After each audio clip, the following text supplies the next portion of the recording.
As U.S. President Joe Biden tests positive again for COVID, we will take a look at the rising number of cases and reinfections.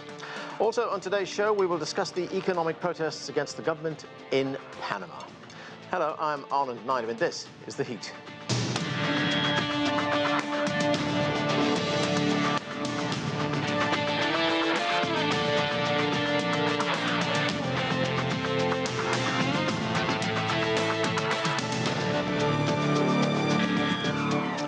The United States is still registering more than 120,000 cases of COVID-19 every day.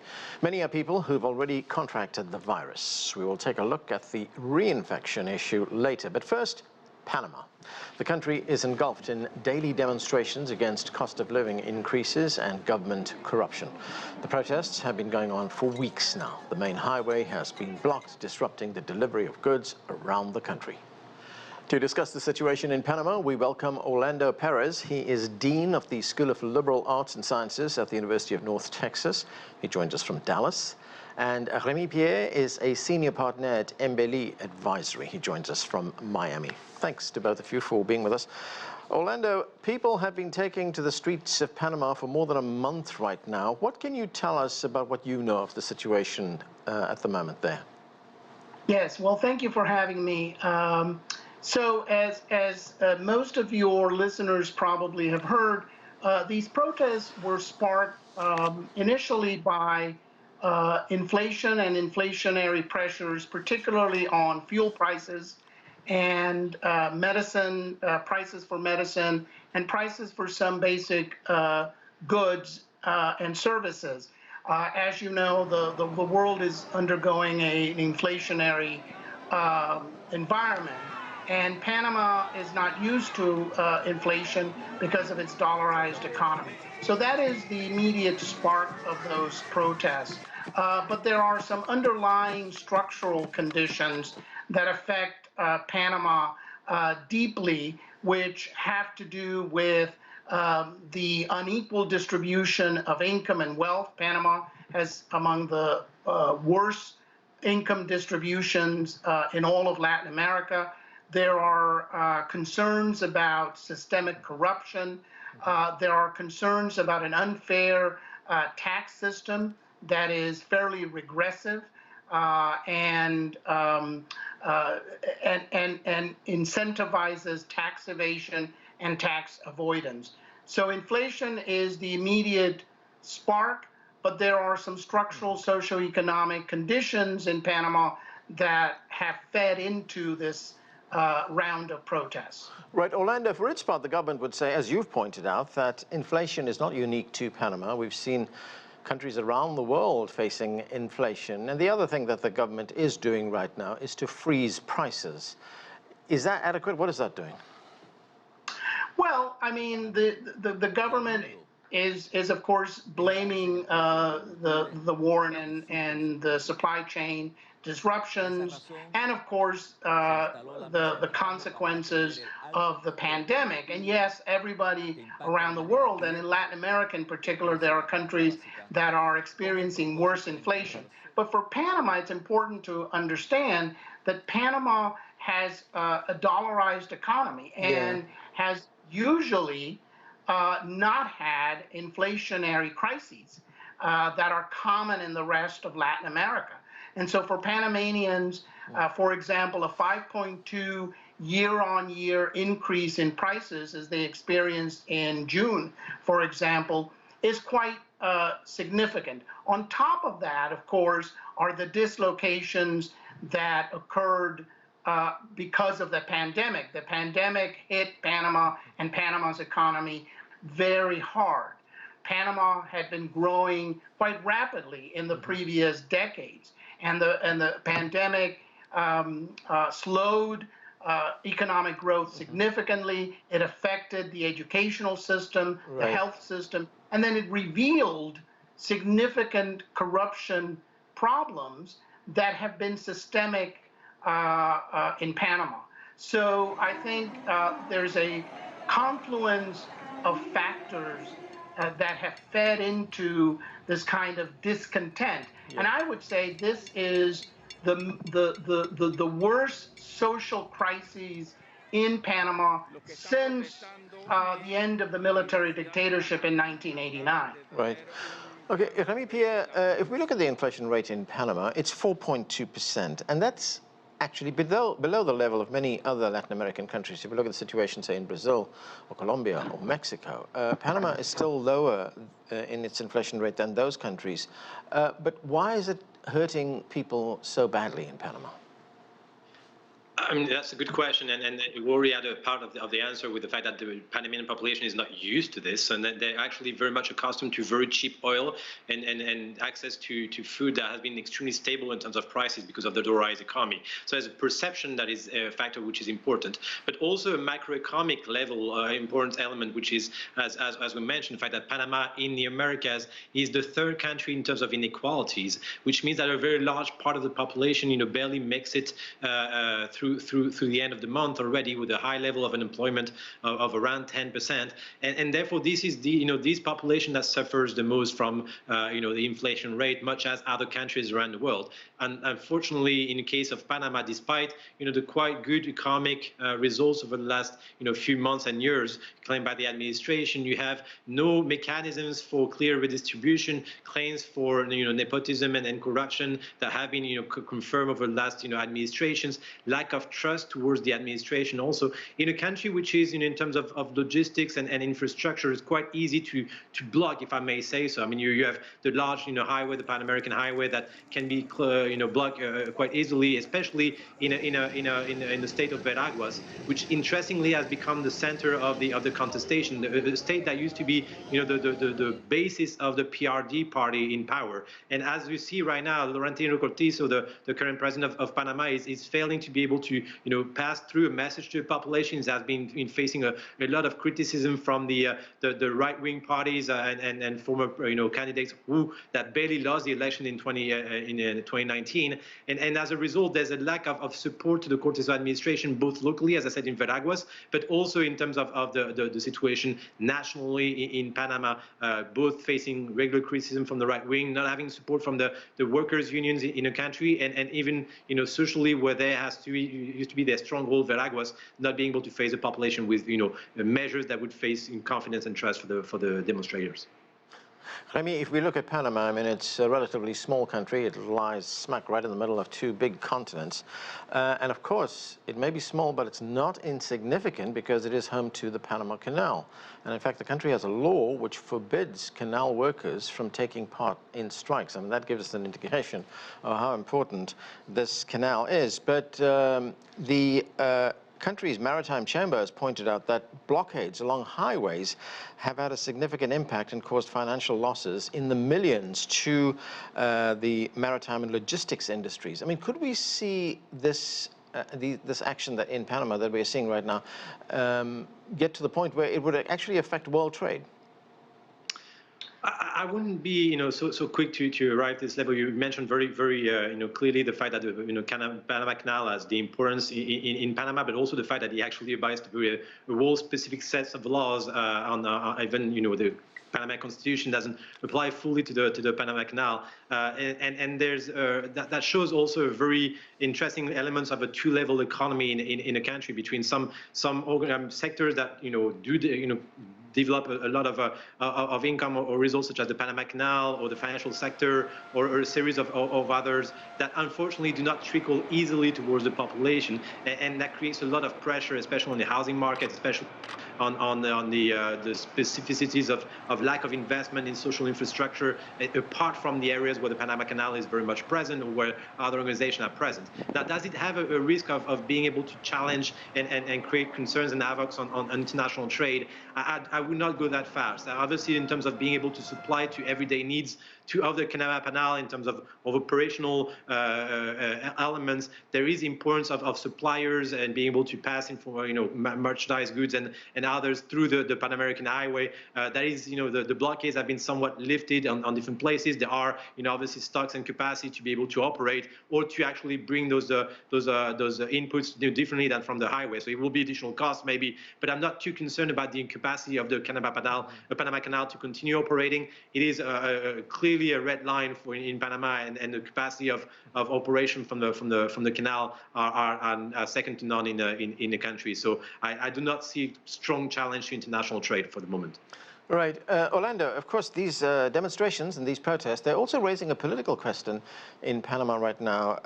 The Panama chapter of Transparency International, its executive director, Olga de Obaldia, she said that from surveys they've done, 65% of Panamanians do not favor the democracy that they have right now as their favored form of government. What does that tell us?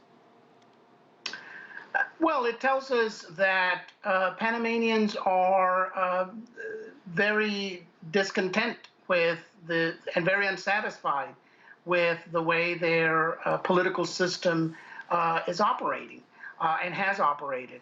I mean, I think in terms of institutional democracy, I think Panama has done quite well in the last 30-odd years, since 1989. It has had 6 presidential elections. They've been free and fair. Opposition candidates have won all of them, and there have been peaceful transfers of power. Remy Pierre, there was an article in Politics Today which said that Panama could be the next Sri Lanka. And remember what happened in Sri Lanka just a couple of weeks ago when protesters stormed the presidential palace and the president and his staff were forced to flee the country.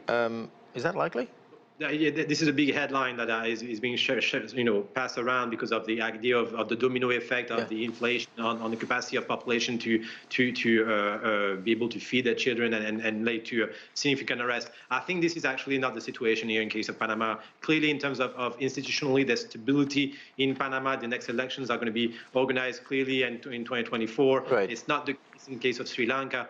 There's the base of inequalities, and it's a good example of how inflation impacts the poorest of the population. But I would not make such a parallel between Sri Lanka and Panama as of today.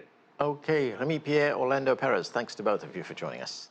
Let's turn now to COVID-19 in the United States. The number of deaths is declining, but the number of daily cases is still above 120,000. Many of them are reinfections, including the president, Joe Biden, who tested positive again this past Saturday. Hey folks, Joe Biden here. Tested positive this morning. Going to be working from home for the next couple of days. And I'm feeling fine. Everything's good. But Commander and I got a lot of work to do. Okay, let's bring in our second panel from Connecticut. William Haseltine is chair and president of Access Health International and author of the book Natural Immunity and COVID-19, What It Is and How It Can Save Your Life. And from San Francisco, Dr. Peter Chin Hong is professor of medicine and an infectious disease specialist at the University of California. Thanks to both of you for joining us. Buzz Haseltine, let me start with you. The Omicron variant, BA.5, is now the dominant strain in the United States. And if we look at one case in New York City, hospitalizations in that city have soared by 70%. And we also see that ICU tallies have nearly doubled. What is going on? Well, it's another example of a virus that evades our previous immunity. And it seems that this one is somewhat more pathogenic, more virulent, more disease-causing than the previous variants. It is derived from the famous Omicron, but it is considerably different. A number of changes that allows it to evade our prior immunity. So even if you were infected as recently as 2 or 3 months ago, by the circulating strain there, which was also Omicron, but a BA.2 variant, you can be infected by this one. And unfortunately, that's what's going on. It's a nastier virus. So, Bill, if you say that this variant is stronger than the previous variants, what does it tell us about the vaccines that we have been taking? Does it mean that this variant is able to evade the protections that those vaccines give us? Well, the first thing to say is the vaccines have been extraordinarily successful in reducing very serious disease and death. But they haven't been successful in preventing infection. The BA.5, once it has evaded the prior immunity, seems to have a more serious impact. It's giving people, just to begin with, very sore throats, headache, and in some cases considerably worse. I can just tell you from anecdotal experience of people I know, and there are many now, they suffer from this infection more than they have from prior infections.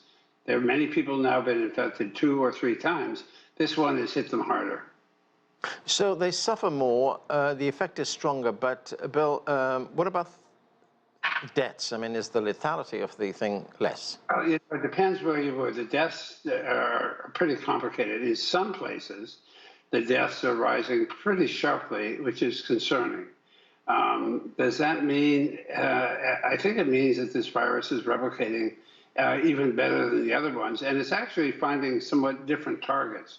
As I said, it's not so much in the lungs, it's in other areas.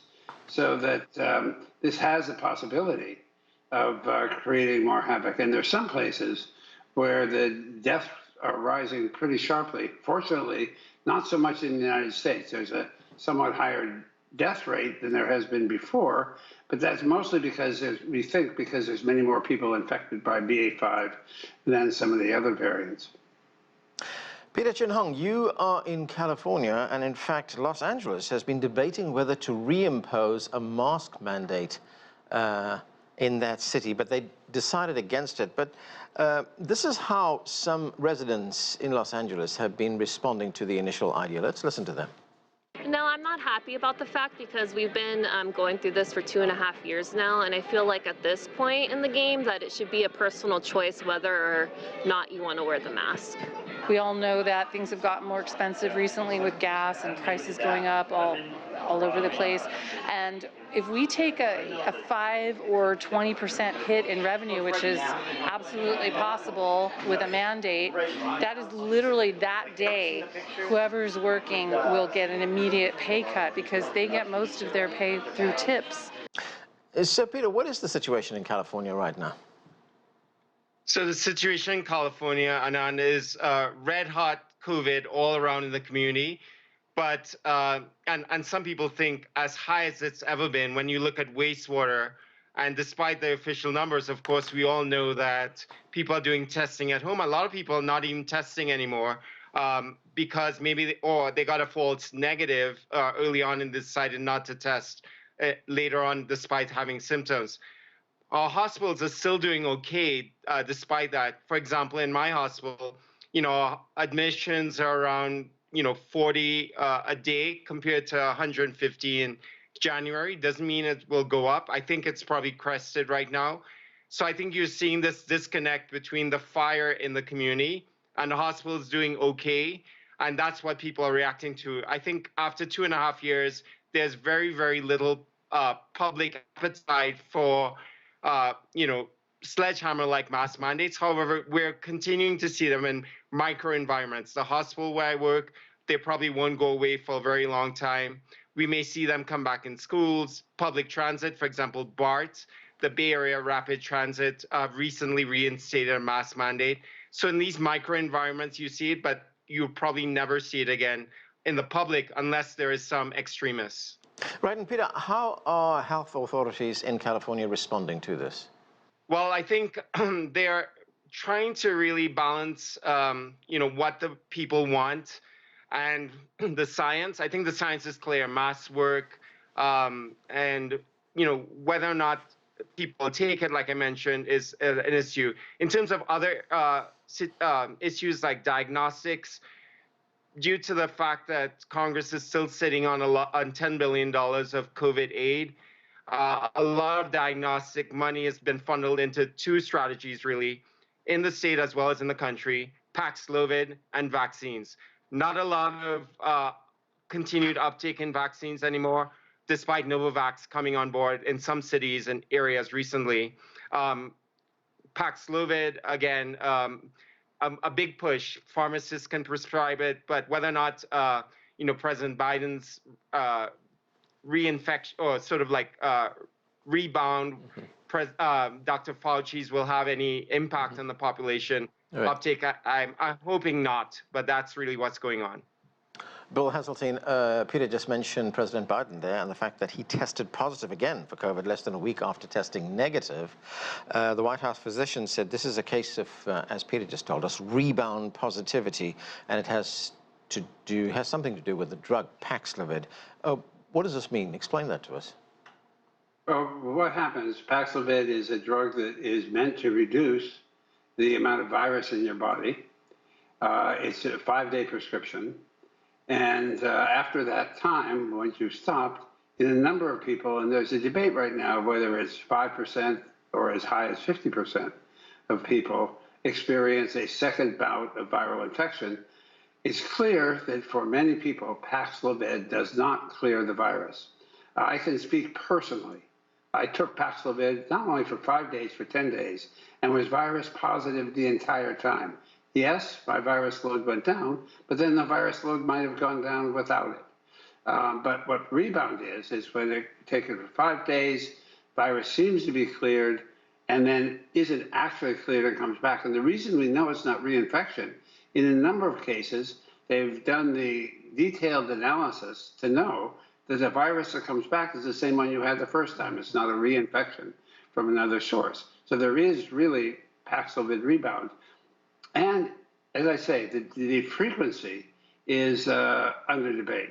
Whether that means that Paxlovid really works for people who are reasonably healthy and have been vaccinated, we don't know.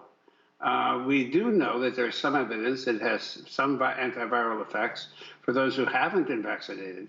But the test to show Paxlovid's really active in the group it's mostly being used now is not there. We don't have that data. So I'm disappointed in the company for not doing the studies that they should. And I can understand why people are of two minds whether or not they should take Paxlovid. My personal recommendation to my friends is take Paxlovid just in case. It doesn't do any harm for most people, for most very, very little adverse side effects. So take it and hope for the best.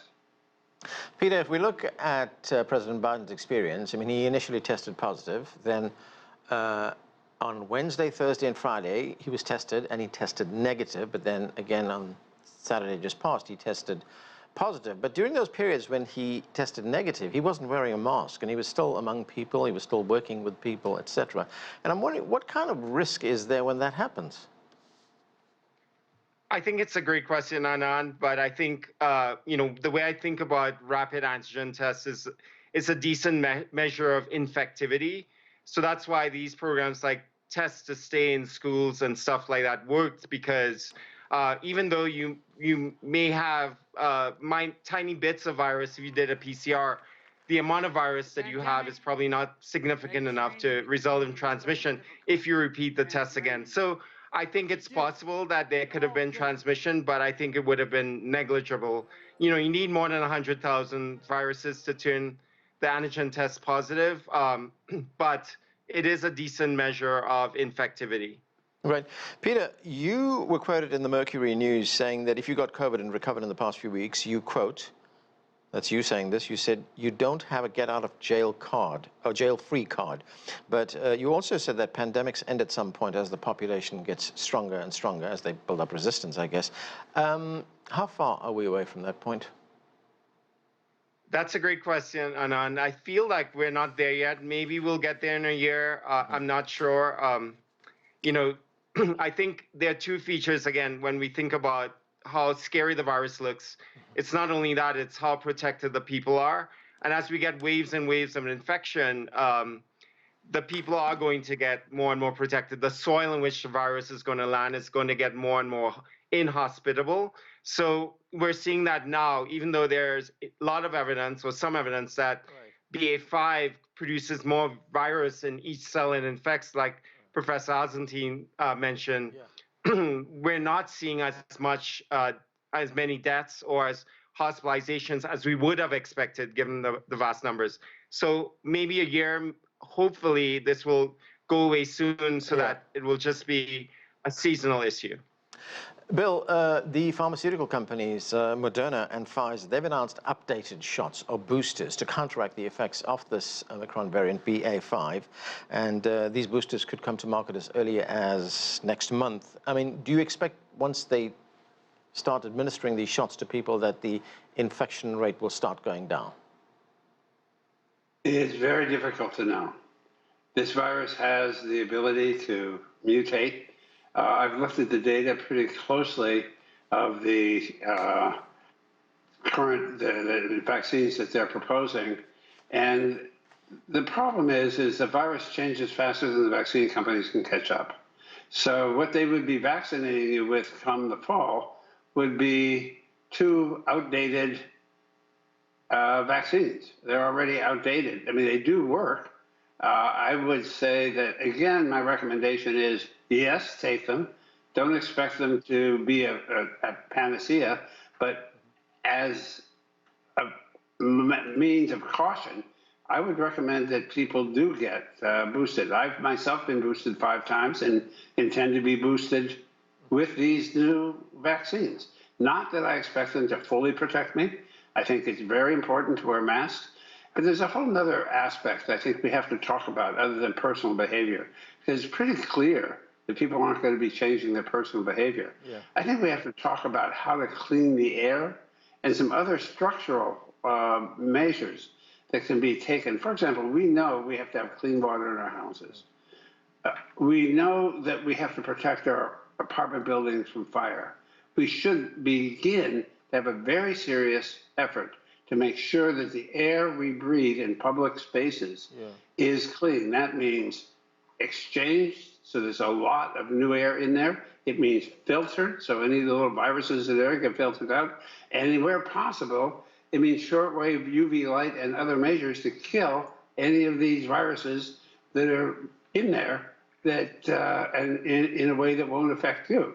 So there's a lot we can do with our architectural standards, our air purity standards. These are things that can make us safer, knowing full well that people are fed up. Okay, that's where we have to leave it. Bill, Peter, thanks to both of you for joining us. Thank you.